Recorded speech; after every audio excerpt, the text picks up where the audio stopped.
Listeners, welcome to today's episode with Josh Graham, and I think you're going to find this fascinating, his journey from CIA case officer to high school history teacher and basketball coach. In fact, it was so good, we're going to have him back for a part 2. Listeners, welcome back to Tales of Abundance. We have, as always, an exciting episode today with Josh Graham as our guest, and Josh is currently a teacher at a private school teaching ancient history, which I think has a whole bunch of interesting threads we can pull on. A basketball coach. He ran for Congress last year. And that is not where we're going to start, because I think You're burying the headline, man. Like I'm like a kid in a candy store with this one. Yeah, we're gonna wait on that. We're gonna leave him guessing for just a minute. You're killing me. Let's start with the background, because I want to know the background and how we got there. So, you were born to today, but just we're not going to go into this deep, but give us the Josh, I'm not normally this patient. I'm going to go with this for a few minutes, but I got to say, Randy's doing a great job of building the suspense. Go ahead. I want to hear the background, too. Sure, that's fair. I was born in 1980, and I have, two wonderful parents, and I have a younger brother in Colorado Springs. And my dad was in athletics for different universities growing up. So athletics has always been an important part of my family's life. So we jumped around to different university towns, Air Force Academy, University of Wyoming, University of New Mexico, James Madison University, Truman State University in Northeast Missouri, and then finally to Seattle Pacific University, where I went to high school. But my family historically comes from, West Texas, Eastern New Mexico. So my dad wanted to get out of athletics and move down here to Austin. Go Lobos. There you go. Two-time Everybody's graduate. a Lobo, woof, woof, woof. Yeah, right? I love it. That's right. There you go. So I graduated high school in Seattle. Wanted the sun, needed to be away from my family for a little bit of time. So I went to a small Christian liberal arts school in Los Angeles for my undergrad called Biola University. And that's as most college experiences happen, or 18 to 22-year-old, experiences happen, a lot of things shaped me during that time. But I chose it because I chose Biola University because everyone minors in biblical studies there. And you were there like 98 to 2001? Yeah, that's right. Okay. That's right. Because I finished a little bit early to go do, some other adventures. And so during that time, I experienced some different crises of faith. I was a evangelical Christian growing up, but really came into different crises while at Biola, recognizing the role of grace in life and if it was real to me, and, ownership of my own faith. And so I kind of chose a harder path to figure out if it was real or not. And then so that finished my undergraduate education. Do you want anything more for that time period? Big moments, successes, failures, traumas. Yeah. Let's rip the Band-Aid off. Yeah. So I think, besides the moving from state to state, and feeling like a nomad, as we were mentioning before the camera was rolling, that we just returned from New Mexico. We're a family reunion, and to honor the life of my grandmother who recently passed. And so family was really important. Up here for our listeners here. Sure. Bring this right up here. So family was always really important, and being in Las Cruces or Roswell or in Midland, because I moved so often, then that part of the country felt most like home. And so it was great being back there. The movement was, I wouldn't say traumatic, but it definitely shaped me. Not having a friend going back, decades, and learning how to be a chameleon in different environments in big cities like Seattle or small rural towns like Kirksville, Missouri, in different parts of the country. Shenandoah Valley, with all the history there, and the beautiful Blue Ridge Mountains, is radically different than Albuquerque, New Mexico.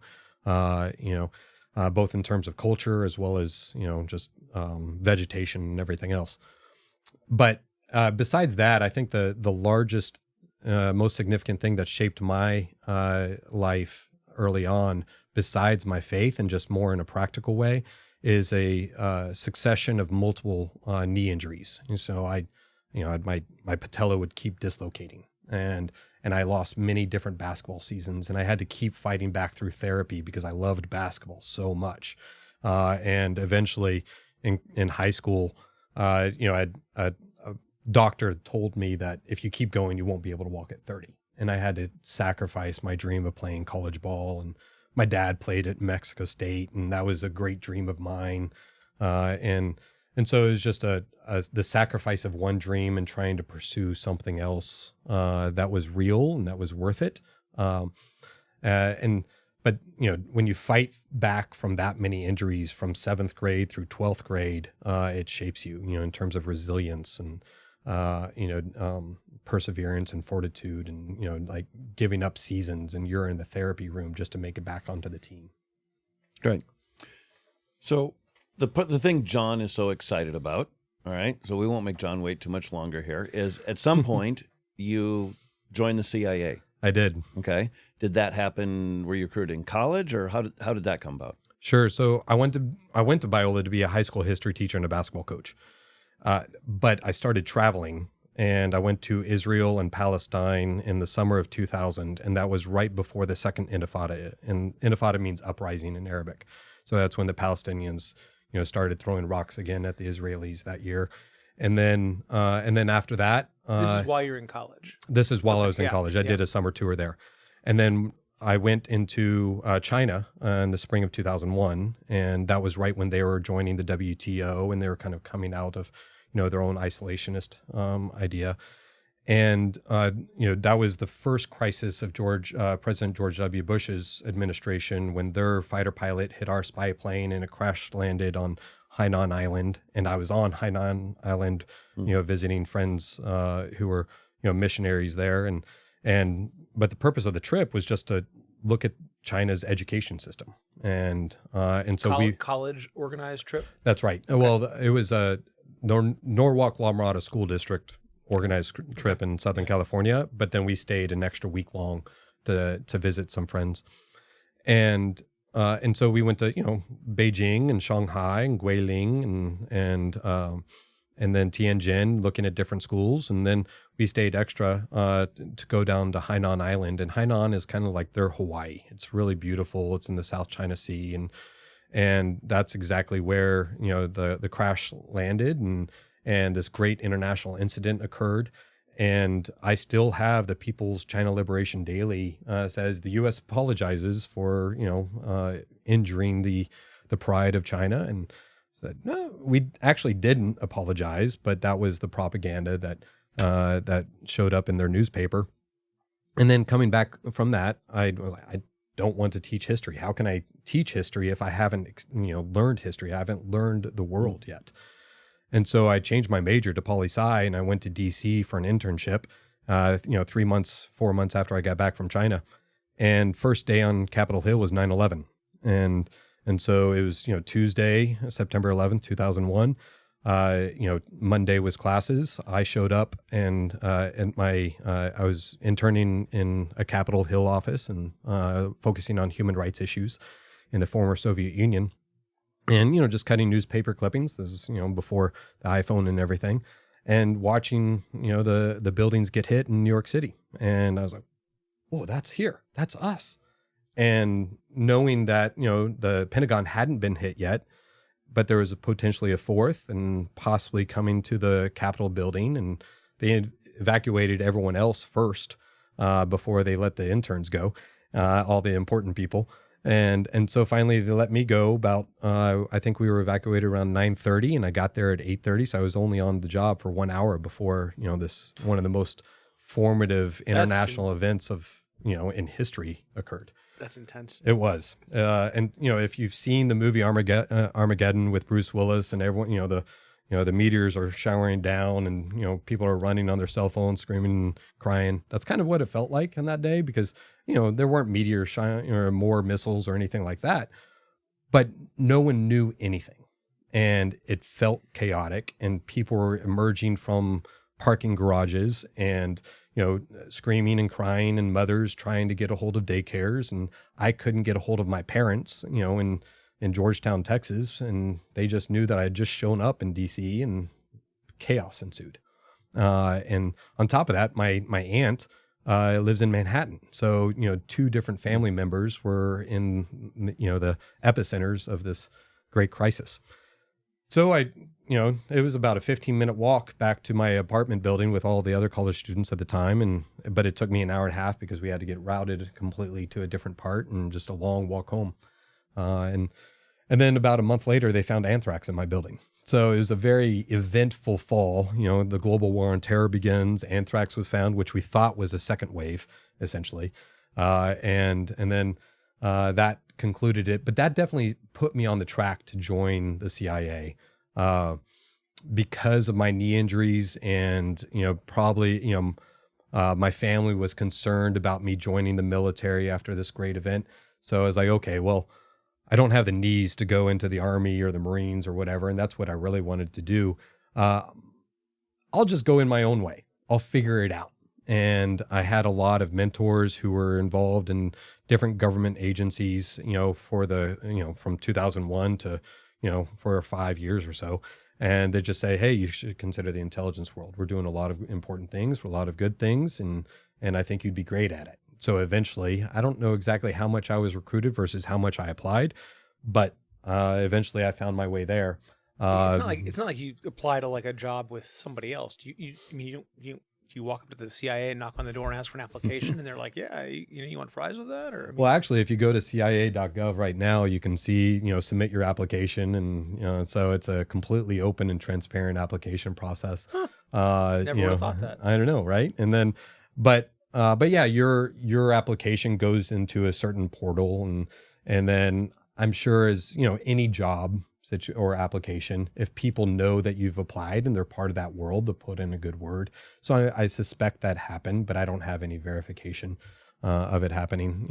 Much later on, I realized that someone that I had lunch with, he was just being friendly to a 20-something-year-old at the time, but he was like, I found out that he was the equivalent of a 4-star general there, and I just was mentoring a young man who wanted to serve his country.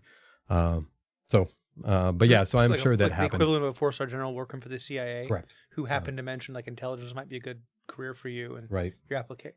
Yep, that's right. I was joking before the show that I'd read like a bunch of Tom Clancy novels and like all the other authors who write in that genre. I'm like, how real is that? That sounds a little, as my son would say, sus. That's right. Yeah, my high school students. It might be a little bit out of vogue now, but yeah. Yeah. So is there a interview process? There is. It's very lengthy and detailed and involved, as you might expect. I mean, it all depends upon the veracity and the integrity of the applicant and of the candidate. I was specifically applying to go into operations. Historically, it's been called the operations officer route, but more commonly now it's called the case officer route. So I was applying to be a case officer, and it's had different names, but the director of operations or the National Clandestine Service. So what does an operations officer do? Like, what does that job description read like? Yeah, so the responsibility of an operations officer is essentially to find the information that policymakers need in order to direct U.S. policy for either the protection or the opportunistic, I guess, economic growth. But it primarily the protection of national security or to pave the way for the future, if you will. So, identifying. You haven't used the word spies yet, but is that part of that word? Oh, absolutely. So, that's spook, spy. Any of the, the secret squirrel. That's been a commonly used term. So the idea of identifying individuals that work either for foreign governments or have access to information internationally that can be of service to our country. Then my job was to go out and convince them in one way or another to betray their own country and work for us. And you're allowed to talk about that publicly now? I mean, yes, for whatever reason, despite my efforts, the government chose to remove my cover for 1 year. So officially, I worked for the CIA for 1 year. So you worked for the CIA longer than that, maybe? 1 year. Okay, 1 year. Got it. We have video, too. It's okay. Wow. Okay. So I have so many more. Go ahead. Okay. So there's tons of movies about the CIA, right? Right. Tons of books, like The Recruit with Pacino. Like, Right. I don't want to know which parts are true because I'm not sure if you can tell us that or not, but tell us which parts are definitely not true. Personally, I think Or if you can't tell us what's true, let us know that too. Personally, I believe that the two best movies, well, the best show that I've ever seen that reflects the work of my former colleagues is called The Americans. It was on FX for a long time. I watched it.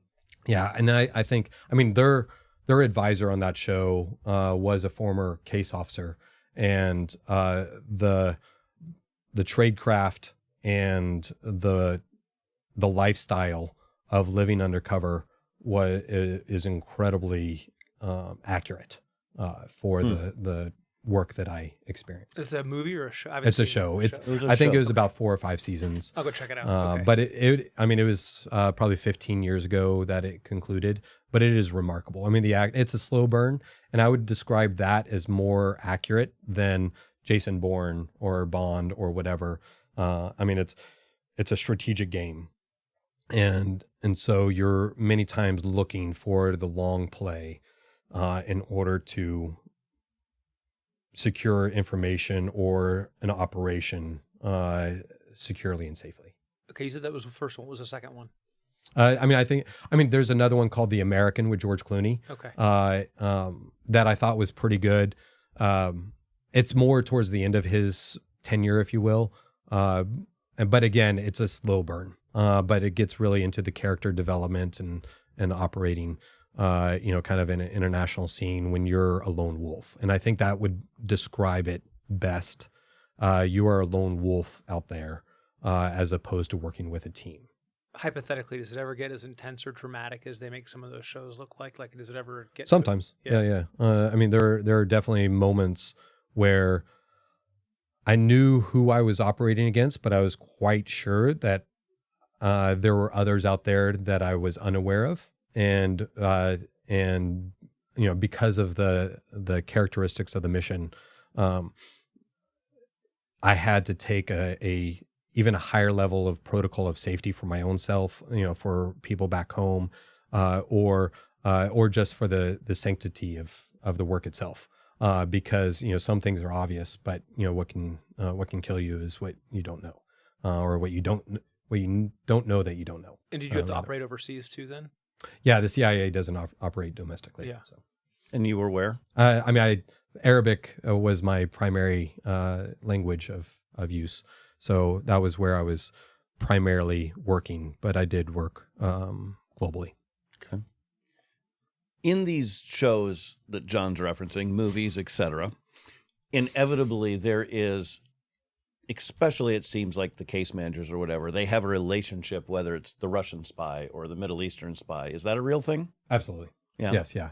Many times, it can be friendly, but it's dangerous if you become friends, because the mission is always to serve the United States and the United States people, and so if you start, you have to think of in the best interest of the other person, commonly, but you can't sacrifice the mission for the person, and so that was one of the aspects of the work that I think eventually broke me, if you will, and which caused me to leave also, because it wasn't. I love the name of your podcast, Tales of Abundance, and the idea of flourishing comes to mind. It is not a place of flourishing.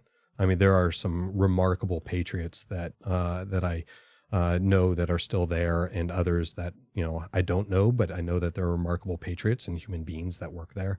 But it is an incredibly challenging life, and I want to respect and honor all the work that they do.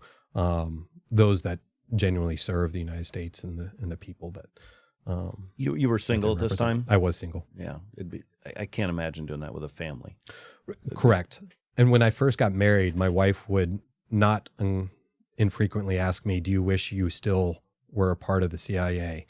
And my most frequent response, or perhaps my only response, was, there is no doubt that I would be a better officer than if we were married and I was in, but it would be horrible for our marriage because there are too many times where I I would have to leave her in the dark, and either literally or figuratively. Like, she would not know what I was doing. I couldn't tell her what I was doing, and then other times, literally, there are times that I would have to go and do work with very little goodbye. That's not as common as probably most people think, but it is a part of the job. And we have a very, close relationship. We met each other later in life, and trust and, friendliness and love is the bedrock of our marriage. And so, in addition to our shared faith. And so if there's a whole part of my life that is, partitioned off, then it is challenging to continue have that as your foundation. Is it a dangerous job, like it's portrayed to be? Like, your life is on the line? Like, did you ever fear for your life in that process? Yes. I mean, I wouldn't say it's as dangerous as, born or whatever make it out to be. I mean, I wasn't constantly hunted or whatever, but I was consistently and constantly aware of the risk to me and my loved ones and my colleagues if I revealed either classified information or my identity, because I was working undercover. And so, and it was of utmost importance to make sure that my cover was protected, so that I can continue to do the work, but I could also protect myself and my loved ones. Does that mean you worked for some other department of the government for some period of time? Yeah, there's multiple different ways that that people undercover work. Yeah. So I could go on this. We'll have to bring him back, or I'll have to buy him coffee, and we'll have to go. I mean, this is so interesting to me. Just, yeah. Is there a particular story you can tell us that, without it revealing classified information or whatever, where you felt like you were in danger, or just, I mean, is there a specific incident? I can talk in some generalities about one specific one, and so. I'm not going to mention the country. I'm not going to mention, even the continent. But the goal of the mission was to determine if a country had weapons of mass destruction program, an active program. And so I had to create a cover. I had to create a work that was consistent with me having the opportunity to plausibly and innocently interview individuals that might have access to their weapons of mass destruction, this country's. And so we knew, because of conferences and academic opportunities, that people would travel out of that country into friendly countries. And so I created this, the story in order to interview this individual. And I needed to make sure that he did not suspect me of my true affiliation, but rather everything could be proven on the innocence of the notion, the notional innocence, I guess. And so, I leveraged an individual that was working at a conference with this guy from this country, and he was one of the smartest individuals and scientists, and one of the few individuals that we thought that would have access to weapons of mass destruction. So I enter into the country under a fictitious representation, and I have already begun my communication with the go-between, and that go-between had no clue who I really was. But it gave me a cutout in order to increase my authenticity and my integrity in the eyes of this person who would immediately suspect me, because people like me don't just randomly go up to people like him from the country that he was from. So he's acting as my authenticator, if you will. And I'm working there, but and this is what I was referencing earlier, I knew that the country that I was in was most likely watching me, but I was also quite confident that the country he was from also had his own surveillance that was watching him, in addition to perhaps one or two other countries because of the nature of this individual and his work and the danger of what if this country actually had nuclear weapons or a biomedical or a bioweapons program. And so I was operating, as spy v spy v spy v spy. I mean, it was probably like 4D chess happening. And thankfully, I had multiple meetings. Everything was, above ground. Everything was consistent with, who I said I was, but I was also able to achieve the mission that the government gave me to do. Thankfully, there have been no retributions or any risk either from then or afterwards because of that mission. But that's an example of, and I know that there was a lot of ambiguity in that story, but by necessity. Understood. This is a lot of stress for a human being. Yes. Like a lot, if you really think about it. Like, how does that change you? Like, what are the consequences of that? I mean, either personally or in general, but I think more interestingly, what did this change you fundamentally, belief systems? What was the impact? Yeah, that's a great question. I had previously mentioned how important my faith was to me. And even after the first crisis of faith, I had returned to my faith in Jesus. And, after that first crisis, I was more skeptical and a little bit more worldly, if you will. And so when I enter into training for the agency, I was on the bus going into training. And I remember saying a prayer, said, Lord, rescue me from this life if I don't uphold the standard that you've called me to.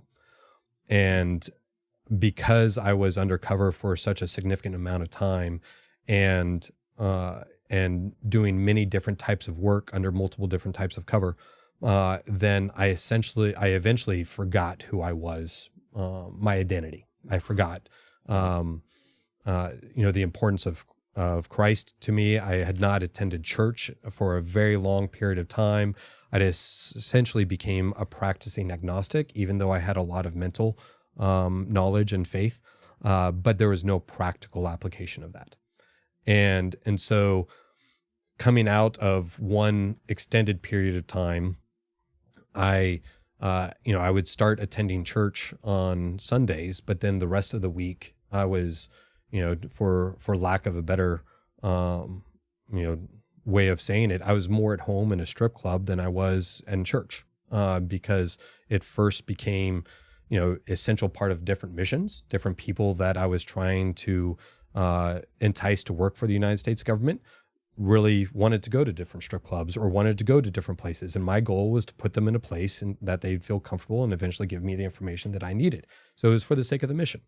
But eventually, if, sin is a slippery slope, and that is something that I enjoyed myself. And so that became a place that I was like, okay, I can just go and I can hang out and there's no expectation on me and I can just talk to whomever I want to talk to. And I don't, I have to be careful, but I don't need to, necessarily be concerned if, this person misrepresents or whatever it might be. And so, Sunday might have been church, but the rest of the week might have been, strip club or working abroad or, happy hours or whatever it might have been. And then God was consistent to that original prayer. And I eventually got fired by the CIA because they accused me of stealing money from the United States government. And I, showed them all the receipts. I proved my innocence in multiple different ways. I asked to be polygraphed and all these things. And so, but they said nope. And so they fired me. And every time I considered the injustice and the unfairness, and I was a flag waving patriot and a true believer and all those type of things. And a core aspect of my being, my patriotism, was ripped away from me because I felt unjustly accused.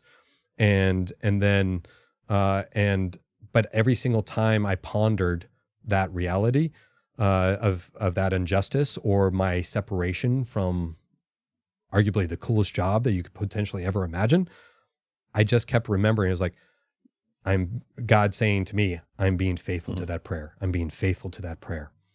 And then, it was about a year and a half ago that, after multiple years of many conversations with the CIA accounting, they eventually said, "Oh, you're right. I had to teach them how to do clandestine accounting and a whole bunch of other things that I need to do as part of that work." And they finally cleared me, and it's like, "Oh no, it was all our fault. I'm truly sorry." I was like, "Really? That's it?"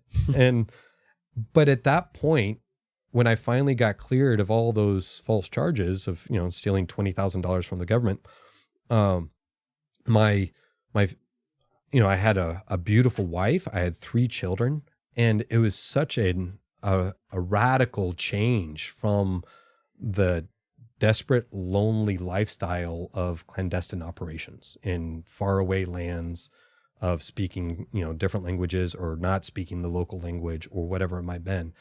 And just the flourishing and the abundance that I had been awarded, by no, I didn't deserve it, but it was remarkable change. And it wasn't lost on me on having, 2 beautiful daughters, an incredible son, and now a marriage of almost 11 years. I know we need to get to other topics eventually, but I think about language skills. I'm assuming the CIA teaches you how to deal with stress in those situations. Sure. What are some of the skills that are everyday skills that you brought forward from that part of your life that you either still use today, have today? 'Cause it sounds like a lot of good came out of it, as difficult as it was. I mean, one, I believe, is the importance of oxygen to our systems. I mean, the importance of breathing. As a teacher and teaching my students or my basketball players in chaotic situations, first of all, breathe. It seems like high school teaching might be as difficult as what you were doing. It's a different level, but that kind of stress. Different level of difficulty. I mean, different type of difficulty, but it is a challenge. And so, yeah, I think just the importance of breathing in the midst of chaos, because breathing centers yourself. And then what I tell my basketball players specifically, and this is something that I learned from my dad, but also in the middle of my work, is that if you are focused on the stress, then that typically increases the angst and the stress. But if you are, if your mind can go somewhere else, that in a place that is, something that is beautiful or good or true, then that lowers your, blood pressure, lowers, your heart rate, and it brings peace to your mind first, and then your body. And there's a biochemical response, positive response to meditation. And so I, for the sake of my basketball team, and, I'm kind of jumping around my life right now, but for the sake of my basketball team, when they're shooting a free throw or it's an incredibly intense situation for an important game, I said, okay, you need to go to a specific Bible verse that you can ponder, that you can meditate on. You just say that over and over again. And if you're not a Christian, or if that's not where you're at in your faith, then you just think about something that is important to you. Your relationship with your girlfriend, your relationship with your parents, your best friend, something that is outside of this place that is, good, true, or beautiful. And if that is where your heart rests and that's where your mind goes, then the stress of the situation dissipates. And that's and I think that's an incredibly important skill that I remember from that time. And then the second part of it is triage. Having 2 daughters and appreciating the Frozen movies. Like the second one, Elsa and Anna, do the next right thing. Yeah. And just keep focusing when you're in the middle of, incredibly chaotic, warlike situation. Then you just need to focus on the next right thing. And eventually the next thing will become obvious. And then the next thing after that. And then eventually you'll recognize that you just ran a marathon through the stress. But you weren't, focusing on the 26.2. You were just focusing on the next step. Similar to clinical therapy, the stuff you're talking about gets talked about in therapy all the time. Fascinating. Are you even allowed to go to a therapist if you're a former CIA employee? Oh, yes. Okay. Yeah, and I did actually upon my departure from the government. Did they assign a CIA approved therapist? They did at the time, yeah. Which amazing. And again, of course, you don't know what their ulterior motives were. Absolutely. Yeah. That's great. You serve the government, you serve the CIA. If you work for the CIA, it's not all, Yeah. So Eyes wide I'm open. not. Yes, absolutely. I'm not confident that that therapist was working on, primarily only for me, or even secondarily. I have so many ethical questions around that, but not for today. All right. I think John has more questions, but I want to go back to going to church. Then on the week you're out manipulating, using, Right. doing, and for patriotic duty, right? All Right. justifiable, and the ends Absolutely. justify the means argument, and we could have a whole Machiavelli. discussion on that, right? That's right. But are those two things, like, is it even possible to really be the good Christian and do like yes, it needs to be done, most people would argue, and can those two things coexist? Is that even possible? I think that is the heart of the question when you are pursuing ethical, power ethically. And, if you perceive power to be a tool for good, then there is an opportunity for espionage or military force or whatever. If power is the end, then now you are risking the essence of life itself. And I think that's an important conversation for our current policymakers right now. Power is a tool for good, in the same way that money can be a tool or any other aspect of things. I mean, it can't be the end. And I think one of the risks of life is substituting tactics for strategy or strategy for goals. And you have to orient your life in with an appropriate end. And then from that end, you form the strategy, and then you have the tactics. Because if you flip it, then you're at risk of losing your soul, your identity, your sanity. Yeah. And so I know, there's Jim Olson, my former professor at Texas A&M's Bush School of Government, and he's a legend in the CIA. I mean, he was the station chief for Moscow during the Cold War. I mean, this guy is, truly a legendary individual. And I mean, he's written a book. He's a devout Christian, a devout Catholic, and he's written a book on ethics. And so people that have worked a lot longer than I did, or have pondered that while remaining ethical, because I didn't, I lost my ethics. I would submit to them and their authority on that question and their wisdom, because I couldn't. Yeah. And part of that is because I didn't have a strong partner like I do now with my wife. And that's where I go back to, if I was still in as a married person, then there's no doubt that I'd be stronger, because I'd have that accountability. I would have that sense of self and identity and grounding, even when chaos occurred. She would be the rock, even if I was doubting my own faith or my own self or the mission or whatever it might have been. But I have a number of friends who remained have tremendous integrity still, and they're still working for the government. And I believe every single person that I know that I trust their integrity is married to an incredible spouse. And I mean, some are Christians, some are not. I did recognize while I was in, there's a lot about Christianity that I don't appreciate the practice of Christianity. And I couldn't trust Christians more than my fellow colleagues.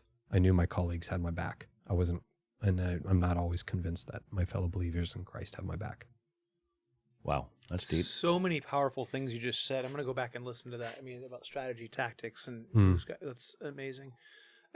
Randy, this might be a place for a break. I know we want to get into ancient history and talking about teaching, and I'm super excited to hear more about how your past and the past come together in the classroom. I think learning history is such an important part. And I was just sharing with my family, I wish I was a better student of history in school, and now I'm interested in it. But I think that's maybe for after the break. All right, well, let's go to the break and jump into that when we get back. Listeners, welcome back. We are still here with Josh Graham. And I know when we went to the break, we said we were going to get into teaching and coaching. But you told us a story during the break that I think makes a perfect transition into that. So do you want to just quickly update the listeners on what you just told John and I during the break? Sure. So when I left the CIA, I was in this crisis, personal crisis, faith crisis, identity crisis. And I had been overseas for an extended period of time or more at home overseas. And especially in the Middle East, I had a great affinity for different parts of the Middle East and especially the Mediterranean. I think the Mediterranean Sea and the people that live around the Mediterranean are some of the most incredible cultures and peoples and civilizations. So if you've seen Hurt Locker, at the end of Hurt Locker, there's a scene where the main character is in the cereal aisle after returning from Iraq, and he was just looking at all the choices, and he was paralyzed by indecision. And there were a number of times coming back from the field that I felt like that, and wanting a greater simplicity of life that overseas living commonly provides to the abundance here in the United States. And so while I was trying to figure out if I wanted to, return to my Christian faith, if I wanted to be close to family or try and escape from my past, then I just, chose to delay that decision and live on the Mediterranean coast in the country of Lebanon. And the Lebanese people are remarkable people. I mean, it's really special people. They're naturally entrepreneurial. They're used to living in a diverse society with different types of Muslims and as well as Christians, and so I went to live in Beirut, and I worked for a Lebanese hospitality company, and practiced Arabic and took Arabic and lived with different Lebanese individuals, and so I was there for a year while applying to different graduate schools because it's hard to market espionage skills when you're trying to transition into a new type of life. And so knowing that I needed to rebrand myself by going to graduate school or believing I needed to, then so I applied to all my graduate schools while living in Beirut. And SPY 2002 2006. Exactly. And so, that doesn't necessarily help with sales. It might be get me in the door, but not close the deal. Yes, I can sell because I can, convince someone to spy for the United States government. And but it's different if you're trying to reach a bottom line than if you're, doing espionage.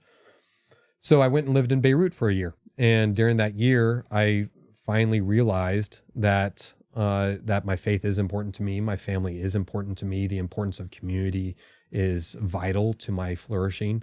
And so I chose to return here to Texas for my graduate school instead of staying on the East Coast. And so I'm a bit of a, I guess I do things in unique ways, if you will. And so I attended both the University of Texas here in Austin, in addition to Texas A&M University at the same time. I would drive back and forth between the cities. That's not an identity problem all by itself. Right. And so I'm definitely a Gig'em in this great rivalry. But I attend classes Monday through Thursday in College Station, and then I drive over for Friday, Saturday classes in here. And the work was to figure out how to create new businesses around new technologies, and then export those technologies.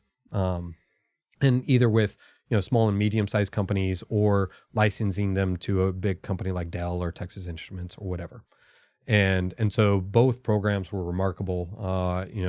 I did, put up the Hook'em on my graduation day and told all my friends and classmates, this might be the only time you see Hook'em here. But yeah, that time in graduate school grounded me. And the process of the graduate education, eventually introduced me to my future wife and then also Bitcoin, which has also become an important part of how I see the world and perceive economics and justice and a number of other beautiful things. All right, so we're going to transition to teaching. Although my brain is a little bit broken about the whole Aggie Longhorn thing.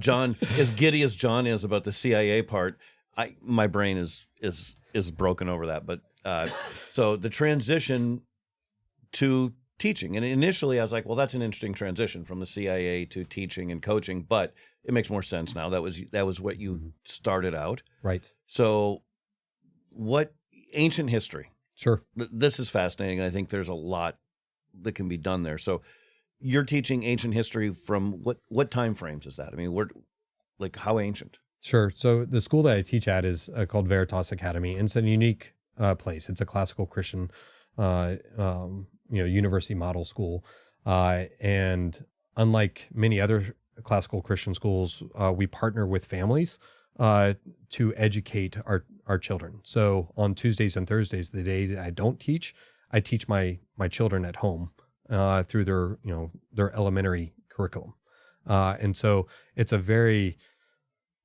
beautiful community where everyone's kind of pursuing these ideas collectively. Hold on. Go back to this. So wait a minute. So I'm not sure that's clear to me. Okay. So Monday, Wednesday, Friday, you're teaching at the school. Correct. Tuesday, Thursday, you're teaching your kids Yes, at home. My So I would 6-year-old and 9-year-old. assume the other parents are doing the same thing. So it's a combination of school and homeschooling. Correct. Interesting. I've never heard this. And many of the parents are the most commonly the father is working in his work and the mother is homeschool teaching, and there are a few other fathers that homeschool teach. I share my responsibility about 50-50 with my wife. My wife is an ER physician, and so she kind of places her shifts around my work schedule, and then sometimes she's able to teach our children, and other times I teach our children on Tuesday, Thursdays. I am fascinated by this as well. Like, what is the concept here? Or just it's so they get the best of both worlds? Is that the? I believe so. I think ultimately it's the idea that the family is the best context for children, and the parents should be the primary influence upon the children. And so, there's a number of people that are friends of ours that homeschool their kids, but there's a lot of others that want more time with their kids, but they don't necessarily want to be the only homeschooler, and they want to be part of a larger community. And so it started off almost like a co-op with the founders about 17, 18 years ago. And but now it's, we've grown remarkably over that time. And yes, and so from preschool through 7th grade, the students stay 2 to 3 days at home, and then beginning in 8th grade, they go every day, and I teach 9th grade. So my students are on campus every day, Monday through Friday, and it's university model. So they're with me for one class on Monday, Wednesday, Friday, and then they'll take English literature on Tuesday, Thursday, or whatever. Why have I never heard of this? Is this something that's common? Is this a really unique program or widespread? I mean, it's fairly unique. The classical education movement began approximately 30 years ago. The idea of remembering the tools of learning, and then it's greatly increased in popularity over the last decade, I would say.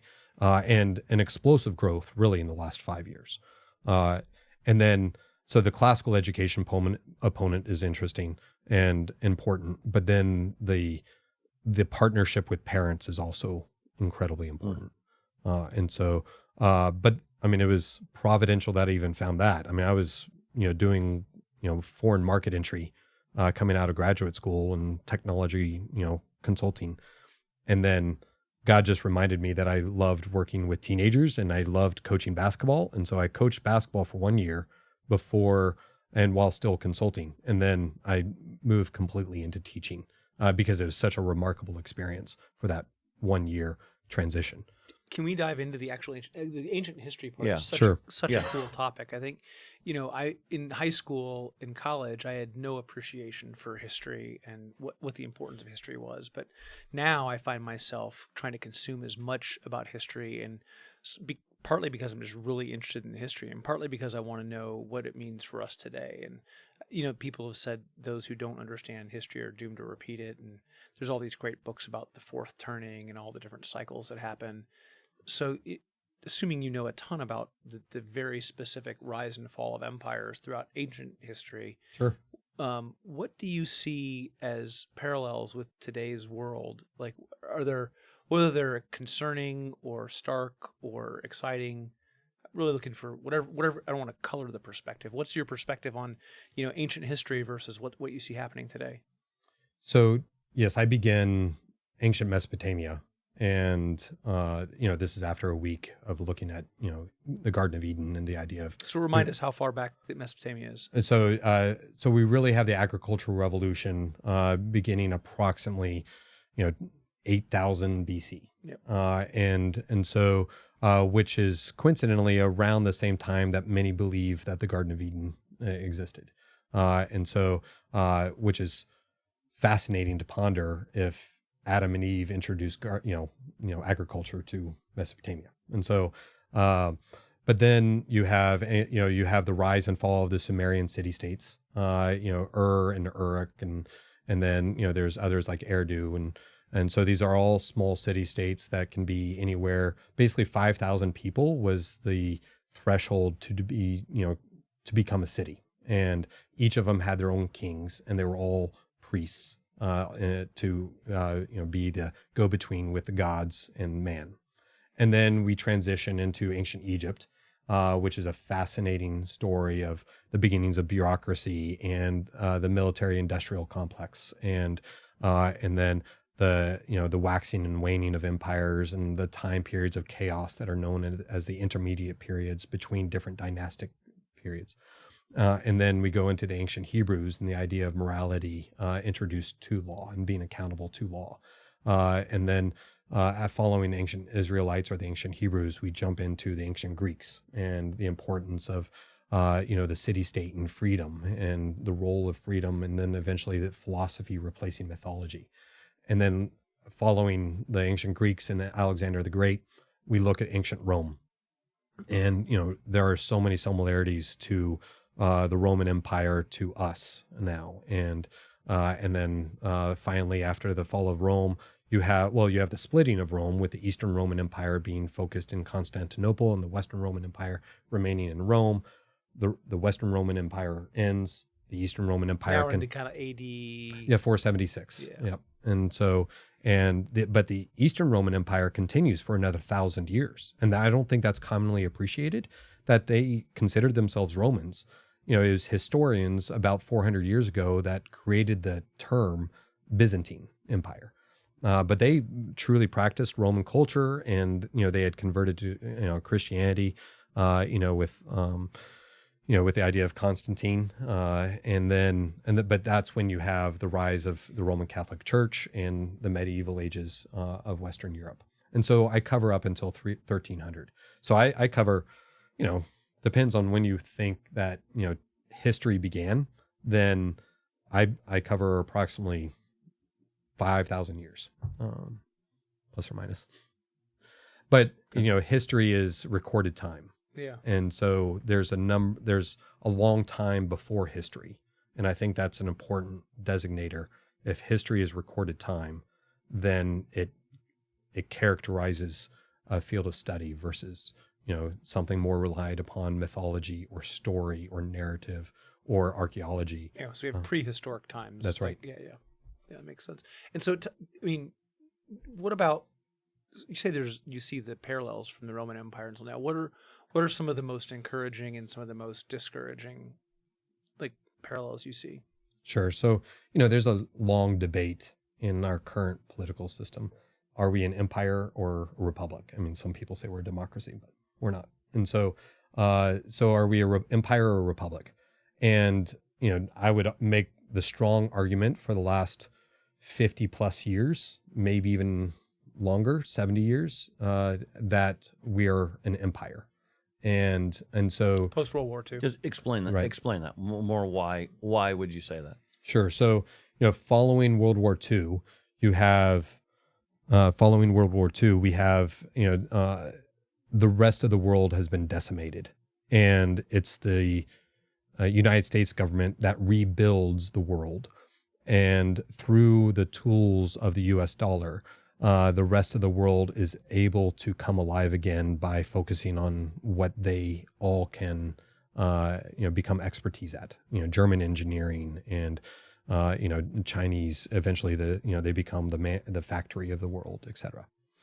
So, and then we get adventurous in our foreign policy with Vietnam, and then sometime during that course, we start spending so much money that we can't fund our adventures through just means, and therefore we separate away from gold in 1971. And instead of the transparent arrangement that had come out of World War II, with the U.S. dollar being backed by gold, the U.S. dollar was then backed by the U.S. military, if you will, or the full faith and trust of the United States government, and that can be debated any given day on how trustworthy the United States government is. But it's truly I think with some, I don't know that, I don't want to speak policy, but there are people that would say that really means trust the U.S. Navy to keep trade lanes open across the world so that we can keep trade the way we want it to be. Correct. Yeah. And as I tell my students, we practice gunboat diplomacy all the time. We send an aircraft carrier group or outside of Riyadh, and we call up the Saudis over the last 30 years and say, hey, we need cheaper oil. And they'll say, no, we need to keep it above this price. Oh, and then the president tells them to look out their window, and then there's a naval strike group from their window, and they decide to lower the cost of oil. And so, the force of the U.S. military has preserved the system that so much good has come from, but there's also been a great amount of injustice that has occurred because there's no longer transparency between the use of the U.S. dollar and the reason why the dollar is supposed to be used. And so that's very similar to the Roman Empire. The Roman Republic is split into three different epochs. You have the early Roman Republic, where you have the struggle of the orders, and that's the beauty of the Roman Republic. You have the plebs, or the common people, fighting for justice, and the elites trying to protect their power. But they keep coming to the negotiating table and negotiating in good faith for the good of themselves, but then it becomes the good of Rome. And that begins, in 509, when the kingdom ends and the republic begins.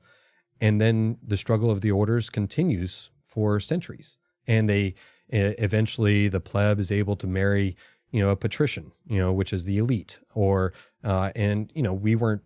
we weren't allowed to marry interracially in this country until about 60 years ago, right? And so it's commonly the same thing. There's so many different similarities between the process of civil rights in our own country and the pursuit of justice by the plebs in ancient Roman Republic. And then eventually, the Middle Roman Republic, you have the great expanse of power. With when they took on Carthage and the famous Hannibal, taking the elephants over the Alps, but they expanded so rapidly across the Mediterranean. They went from an Italian, kingdom essentially under a republic government to a global power, a hegemon across the Mediterranean in the period of essentially a century, which was very quick in those times, and that flooded slaves into the Roman civilization so much that the common people lost work. And because they couldn't have work, then they increasingly revolted, or they had to become ultra loyal to one individual, one general, whether it was Marius or Sulla or eventually Julius Caesar. And then you have this time period where might makes right. And that's how I, characterize it for my students. If you were mighty enough, you could declare what was right. And it was no longer the morality of honor and valor by the old Roman Republic. It was just the amount of swords and the discipline of those swords that you could employ to put yourself on the throne, if you will. And that might makes right quickly goes to Julius Caesar, where he eventually, acts like a king, but he doesn't want to claim that kingship. because from legend, anyone who wants to claim a kingship can be assassinated by any Roman with impunity, with perfect justice. And so he never claimed it. But we all know the story, famously written by Shakespeare, that he is assassinated by his closest confidants and by his political rivals. But then that ushers in the empire. But it wasn't very long when Emperor Nero, he's famous for burning Christians and using Christians as, this is where Roman candle comes from, lightening us and using us as lights for dinner parties, but also clipping coins and removing gold out of coins because he wanted to continue to go on adventures. And so this is one of the more famous stories of inflation, or the dilution of the monetary value of the currency for the sake of power. And so power became the pursuit instead of justice or whatever, based going back to the 5 centuries before with Rome. Which aligns with money printing today. That's right. And so Rome, quickly descended into a place of corruption and injustice and the pursuit of power and wealth, as opposed to serving and civil rights and liberty and law. And the law was replaced by power. And so that is an integral part of the current policy making and the political experiences that contemporary Americans are having right now. And then it falls because there was one period where there were 50 emperors in approximately 100 years, and it was just might makes right. If they had the strongest army, they would come in and remove one emperor and then put their favorite general on the throne. And then the army, or the Praetorian Guard, which is like the Secret Service, was able to remove whoever they wanted to and then put someone else on the throne that they hoped to control or influence, or was in line with their motives. And so it eventually falls in 476, and there's a lot of reasons for it. It's hotly debated, the fall of Rome. I'm biased, but I think it partially because the lessons of corruption are so vital to the integrity of a people, that if we don't learn the lessons of that Rome taught us, then we will definitely, we already are with money printing and other aspects, why did we go into Iraq or, choose any other foreign venture? Is it reversible? Like, have there been or like any type of, Are there any examples of success? I think. Yeah, well, a turnaround. Like once you start to see those problems, are there any civilizations that have come back from that? You can make the argument that Rome did with Constantine. So kind of took a dip and then came back. Correct. Time frame for Constantine? So that's the early 400s. And so he, it was called the Tetrarchy. There are 4 different rulers, and they split the empire in 2 because it was so large and so unmanageable that both had the equivalent of a president and vice president, or an emperor and a vice emperor. And so, Constantine, comes down from England and through France, and eventually, has the famous battle at the Milvian Bridge, where he sees the vision in the sky, and supposedly God, gives him this vision that if you put a cross on all of your soldiers' shields and you fight under my name, then the throne will be yours. And so he does that, and he eventually converts to Christianity, but not until his deathbed. But he makes Christianity legal again, or for the first time. He stops the persecution of Christians. He allows, for the first time in my awareness, since the ancient Persians, there was a great freedom of religion in a powerful empire, and so it didn't matter if you were a pagan worshiper or if you were a Christian or any other of the multitude of religions in ancient Rome.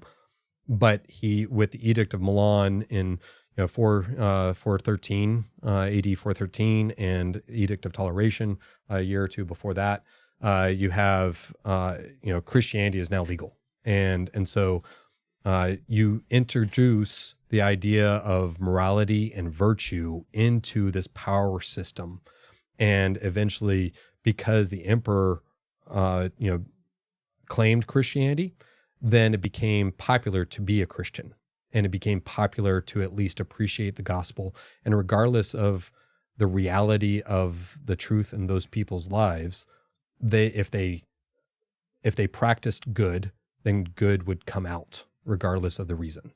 And there's a lot of people that now or back then that use Christianity for their own power, but still, if you learn how to practice good and loving your neighbor and serving others, and that becomes integral to society, as opposed to coin clipping and the pursuit of power and whatever else might be, then the fundamental value system shifts and the foundation becomes strong again.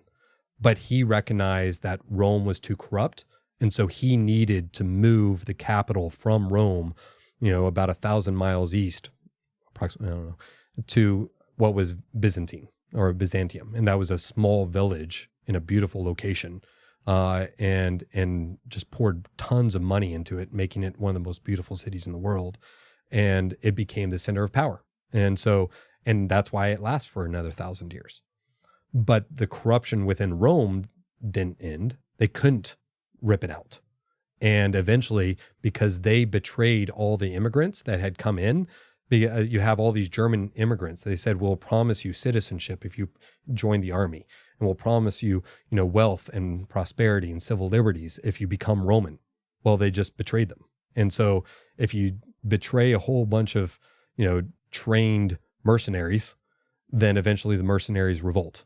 And that the German barbarians sacked Rome 3 different times and even killed an emperor before the final death knell in 476. And that's, the collapse of Rome. And then that eventually leads into what's commonly called the Dark Ages or the medieval time period. But Rome, they had to physically leave and start again. If you were going to compare Rome to the U.S. in a timeline where we are today, mm-hmm. where would you put that timeline in Roman history? I mean, I think time is compressed. And so, I would ponder that it's somewhere, post Nero, with the idea of, maybe even post, there's a time period of 5 good emperors with Marcus Aurelius, the famous Stoic philosopher, and maybe after that. But I think that we still have, it's somewhere between that time period. And it really depends upon, some people have said, coming out of this, fourth turning, if you will, we might enter into the 4th American Republic, and so if the first is before the Civil War and then Civil War to, the World War, II, and then World War II until now, this is the 3rd attempt at this American experiment. And so if we remember the ideas of justice and individual freedom and liberty and local community, then we have a chance at flourishing for the 4th American Republic. But I think it really does, instead of moving Washington, D.C. to somewhere else, I think it's rather the concept of forcing localities to increase their own political weight and power. So all the state capitals, strengthening their own independence. The Federal Republic as it was designed by the framers is what you're really... That's right. Yeah. Yep. And so you suck money out of DC and you give it to, Sacramento or Austin or Boise or wherever. Yeah. How does that realistically happen, do you think? I guess maybe my bigger question is, can that happen without a total collapse? Because we watched recently Elon Musk, right after he got done catching a rocket with a pair of chopsticks and accomplishing all these amazing things, came in, donated his time, did all this, found all this waste, fraud, whatever. But yet, I don't know that it's going to do any good because Congress isn't going to ratify cutting that spending. And there's just we all agree, it doesn't matter if people are Republican, Democrat, Independent, there's a lot of waste in Washington, right? Right. And we all agree it's there, yet I don't personally see a lot of hope of them cutting it, and they're just not. No, they're willing to let the country burn, is my opinion, versus do what's right. And I know, look, my escape hatch is Bitcoin, is my option to play a different game. But realistically, I want to be wrong here. I really, really, really want to be wrong. But I don't see the incentives. Do you see an out for the country, that how we can avoid this? I think the only way to avoid it is essentially to stop caring about DC and increase our care for our neighbor. And so regardless of that neighbor, and I think it's important to recognize the humanity of every individual, and where, as much as I might disagree with the ICE protesters of Los Angeles, at least having a respect and appreciation for their perspective, and then a willingness to have respectful conversations without the goal of changing minds, but just having the goal of recognizing the humanity and the beauty of each different person. Because if we create more relationships, then we have a reason to fight for the present. But if we hate the present so much, then we desire to burn everything down. Wow. That's pretty heavy. It's a good place to, maybe wrap it up and invite him back for another show, because I have so many more questions about Bitcoin and how to. I mean, we have a couple things. I mean, we haven't even got into running for Congress, but I think I do. I think this is a good place. Josh, will you come back? Can we get you to come back and do this again? I would love to. I mean, y'all are fun, and I enjoy these conversations. I'm not teaching presently, so I get to hang out with my kids and read a lot. But yes, I would love to. You are running for Congress. I did. Okay. I ran as an independent in the last campaign cycle, and that was intentional, to be an independent. And people want to learn more about you. Where do they go? So, I mean, I'm primarily active on Twitter or X under, it's called Real Grambo. I had an old friend who called me Grambo, and so I just took that handle. Yeah. Real_Grambo. All right. Real Grambo on X. I love it. All right. Well, thank you so much. Listeners, as always, please subscribe, tell your friends, download, all that good stuff. Find us on social media. And look for the next episode with Josh, too. Yes. It's coming. And yes, definitely. So thank you, Josh. Thank you, listeners. Everybody have a fantastic day. Amazing. Thanks, Josh. Thank you. It's been a privilege.